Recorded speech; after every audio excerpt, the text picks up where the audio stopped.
মাজারে মহিষ দেওয়া, টাকা দেওয়া জায়েজ আছে কিনা? মাজারে কোনো কিছু দেওয়া জায়েজ নাই। মাজারে কেন দিবেন?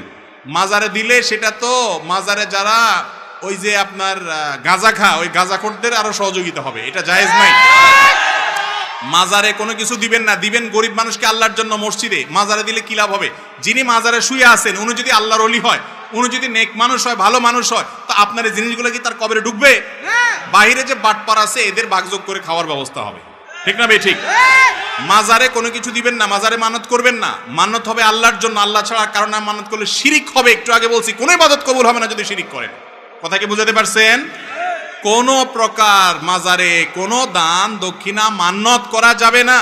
মাজারের ভাই মাজারে যাবেন কবর জিয়ারত করার জন্য, সেখানে কিসের দান? ওখানে আপনি দিবেন, বাটপাড়ারা সব ভাগযোগ করে খাবে। দিবেন গরিব মানুষকে, মসজিদে, মাদ্রাসা, ইসলাম মাজার নির্দেশ।